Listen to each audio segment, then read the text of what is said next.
Hi guys, welcome to Metal and Rock Zone. Today I want to talk about money and Metallica. They have a new album coming up now in the middle of April, 14th of April.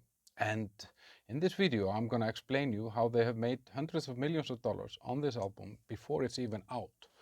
And I'm going to talk a little bit about who's the brain behind it, the business side of Metallica, let's say, and also why or what makes people like me and you happily give our money to Metallica year after year after year. Um, so yeah, before we dive into the details of it, then first of all, I want to remind you of our social media. That's at Metal and Rock Zone. We have Twitter, TikTok, Facebook, and Instagram, where we share videos from concerts and stuff like that, and different kind of content than here on our YouTube. So follow us there as well for different stuff. Now, I mean, yeah, obviously everybody knows Metallica, but just to kind of put it in a context of the money and the business side, they have sold over 125 million records worldwide. That makes them one of the best-selling bands of all times. They Rock and Roll Hall of Fame, Grammy Awards, all this stuff. I mean, hugely successful band. Started in 1981, so what, 42 years that they've been around. And just the best-selling album that they had was the Black Album, and just in the US alone, that album sold 16 million copies. Now, the latest tour that they went on was to support Hardwired to Self-Destruct. That was in 2016. That album came out, and they toured like 3 years for that album until 2019, and that tour grossed around $450 million. Now, obviously, this is not money in their pocket. There is cost and all that stuff, but it's a lot of money. And of course, yeah, they have other income streams. Like there is streaming of their music. There's all the vinyls and all the T-shirts. They've licensed their music into TV series like Stranger Things and stuff like that. And all of this generates revenue. This is stuff that gets them paid and also pulls sales. As an example, last year they sold 400,000 copies of vinyl records without even putting out an album. That's probably because of Master of Puppets being on Stranger Things, and that kind of generated a lot of interest from a new generation of Metallica fans, or people that didn't know Metallica before, and they went out and bought the stuff. Now, the net worth, all of this has of course made these people very rich, and the net worth of those guys is like, I think they say that yeah, the bass player, it's always the bass player. He's the poorest guy. He's I think valued at like $60 million, which is kind of okay though. And Kirk Hammett around $200 million, James Hetfield about $300 million, and then Lars Ulrich $350 million. I don't think that these guys thought that this would be such a success when they started out as teenagers in a garage somewhere in California. Like it's yeah, it's not, and it's not many bands that make it this big. That you can become a millionaire, multi-millionaire from being in a heavy metal band. I mean, obviously there are other rich musicians, but not in this kind of genre, let's say. And of course, they have other business ventures as well. Lars is a art collector. Kirk has a horror kind of museum. James Hetfield has a motorbike and a car garage and collects cars, guitars, and different kind of stuff. And of course, Robert Trujillo, the bass player, has been, involved in a lot of other different music projects. So it's not like these guys are only getting money from Metallica. So you can say, like, you know, Metallica made heavy metal big and became rich in the process. I mean, like, there is no other band that I can think of in kind of this coming from this side. They came as a thrash beat metal band, but they broke into the mainstream. Of course, they're not as heavy as they were or hard as they were, but it's still pretty heavy stuff. Like, I don't think there is any other band playing music like this that can generate 50 to 70,000 people crowds at stadiums. And they do that year after year after year, and they do it easily. So obviously, when a band like this brings out an album, it's a big thing. I mean, it's the first album in 7 years, 72 seasons, but what I have noticed now, what I have never seen before, not with any other metal band, I haven't seen it with any other musician. I mean, obviously, I follow mainly rock and metal stuff, but I don't think I've seen anything like this. They have kind of I don't know, like started an engine that I didn't even know that they had. They're taking this to a new level. I mean, they put out now, I think today they're putting out the 4th song from the album, so they put out 4 singles. Musically, so. I mean, there's at least one of them that I like very much, and kind of a second one that I'm kind of okay with. But I don't know. I'm not sure that if this was a different band than Metallica, I would actually be listening to this stuff. And I think it's a lot of my loyalty towards them kind of makes me give it more of a chance that I would give to something else. But the interesting thing is that before the album even comes out, so much stuff has happened on the money front, on the business front. And as I said, they're taking it to a new level, and there are things that I haven't seen before. So there is this no repeat tour. There is all the vinyls, all the special editions. There is a cassette, the transparent cassette. There is a new color scheme and T-shirts. And there seems to be that they're going to come out with a T-shirt for each song. I mean, obviously they have some T-shirts for like Damage Incorporated, blah, blah, blah. But for this album, there's going to be a T-shirt for each song. There's the yellow color. There's a different, the Metallica kind of M, and then a shade from it. And so there is obviously a theme going on. And then, yeah, and then there is going to be listening parties in cinemas, 2,100 cinemas around the world, and a lot of other stuff. I mean, and I can see that their newsletter and the fan club is super active now. But this is, of course, is normal. But this is a machine. I can see that it's not just some guys at home saying, "Yeah, let's post something on Instagram." No, this is everything is thought through here to the tiniest detail, timing wise, everything. And I'm pretty sure that they chose that new yellow color because, okay, we need to give them something else than black. You know, we need to bring in something that is going to be different, that an old Metallica fan will want to have that new thing. And yeah, so my belief is that they have actually made over $200 million on this whole thing before the album is out. And here's how I get to that. My data, the financial data that I have is just kind of publicly available data about gross income of concerts, total album sales, price list from their homepage, what it costs to go to their concerts and all this. You know, it's done a little bit of a research over the last few days. So I come to this conclusion. So the biggest thing, obviously, is the touring. And that's the main moneymaker, not just for Metallica, but, you know, for pretty much every band. And the no repeat tour is interesting because there is one gig on Friday, one gig on Sunday, at least where I'm going. I'm going to go drive 7 hours to Germany to see them because I don't want to wait for them to come to my city. So I'm going to drive. So I have one gig on a Friday and another gig on a Sunday. And they play different set lists for each gig. And when they came out with this in November last year, that's what, 5 months ago, they sold it for the first 3 to 4 months only as that you had to go for both events. So obviously the price was more expensive. And I bought it. A lot of people bought it. And then in January they started selling the single event. And there is also what I noticed on that tour, or now on this no repeat, is that there is a lot of this enhanced experience. You can meet the band and you can pick experiences from $400 to $7,000. A lot of the $7,000 stuff is sold out, and not just on a few gigs, but a lot of them.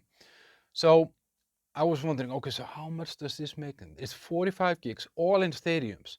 So an average stadium gig for Metallica is about $6 million, and that's kind of pre-COVID money. Now there's been inflation, but let's use just $6 million. So 45 gigs, $6 million, that's what, $270 million in the pot.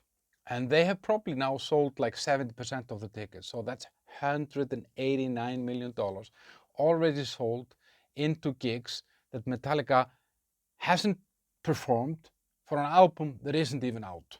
Now, on top of the touring and all the income that is there, I mean, then they're selling a lot of physical items. You know, they're selling vinyls, a lot of, yeah, the 3-4 different versions of the vinyl. They have the CD, they have the cassette.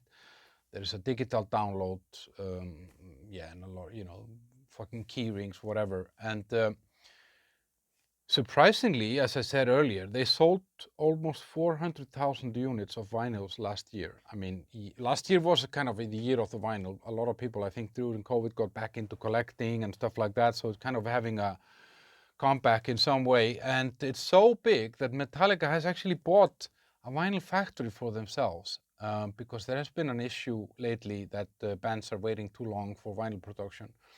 And the last album, Hardfire says, now I was trying to figure out what have they sold already of this album, pre-sold, because in November they started pre-selling the album. I pre-ordered it, like the concert. I fall for every trick that Metallica comes with. And so Hardfire sold 3.2 million copies and 300,000 just in the first week. So each vinyl, now I'm talking vinyls, and each unit is about $30. So let's say that they have sold in those, what will be like 6-7 months before the album comes out, they will have sold maybe 300,000 units. It's not like a absurd number. It's the first album in 7 years. It's Metallica. There is a lot of backstory behind this album, you know. So yeah, I think it's going to be more popular than the last one for sure. But anyway, 300,000 in pre-sales, that gives us $9 million. So we're up to $198 million already just from the tour, or pre-selling the tour and pre-selling the album on vinyl. Now, on top of this, there is t-shirts and all the stuff. And as I said before, there is a new color scheme. There's a different theme, each song, all that stuff. And so, yeah, we will all have to buy that again. Plus, on the concert, they actually do a lot of cool stuff in the merchandising. They do like city-specific stuff and all that. They've always been really, really good with this. And the variety that they have is amazing. Yeah, I think that if we estimate that they have sold 30,000 units, which it's peanuts, but let's just call it 30,000 units for like an average of $35, that's $1 million there already. So we're up to $199 million that Metallica has sold in vinyls, concert tickets, and t-shirts before the album comes out, guys, before the album comes out. And then it's an interesting thing. That's the listening party. I obviously have bought a ticket to the listening party. 2,100 cinemas around the world, 13th of April, the night before the album comes out, or the evening before, it probably comes at midnight. They're going to play the album in its entirety in 2,100 cinemas around the world. And just in my city here in Prague, which is not a big city, there are 2 cinemas showing this or having this event. And that's I was kind of went to look at different cinemas around the world and the seat capacity in each event, and I kind of came to like 150 to 200 seats per cinema, and let's say 170 then, that's the medium, and then I said, okay, 70% of the tickets will be sold, so I came to like $4 million from the listening event if each ticket is sold for $15. So $4 million there. We're at 3 million dollars before the album comes out. Listening party, gigs, merchandising, vinyls. And then, okay, we can say, and then I was thinking, okay, they've also been streaming the singles, those 3-4 songs that are out. And I checked how many streams they have, and I think they're up to like probably at least 40 million streams on those songs. At least. I'm pretty sure that I'm underestimating it. I couldn't find data on all of them. And that's about $1.5 million, $2 million there. So we're about $206 million probably, and this is all now. It's 2 weeks before the album comes out, and I think that this album and the tour and all that, this should probably end up making them $500 to $600 million, which it's just amazing considering that this is a heavy metal band.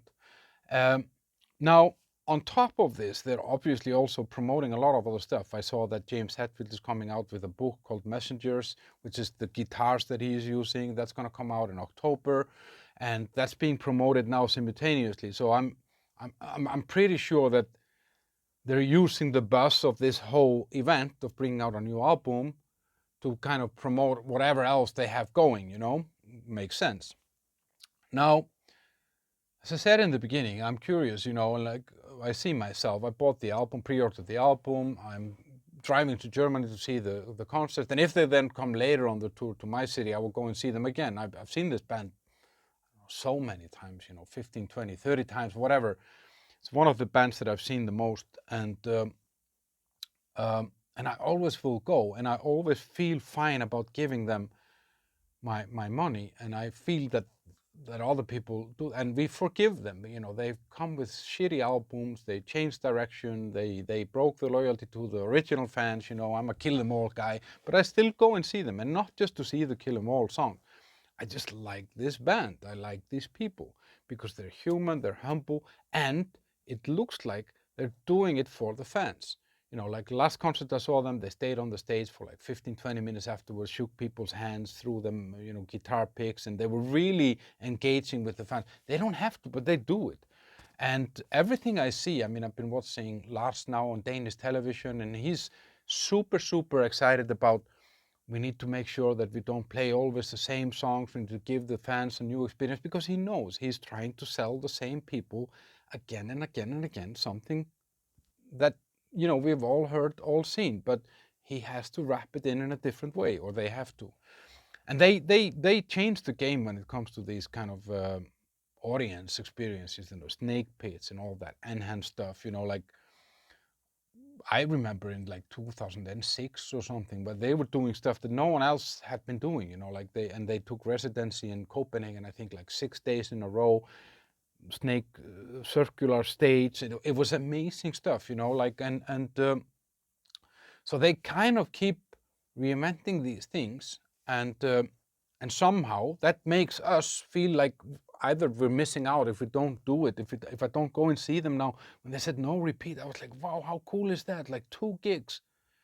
I know I've heard these songs a million times, but it's they do it in a different way. So I need to go and see it again.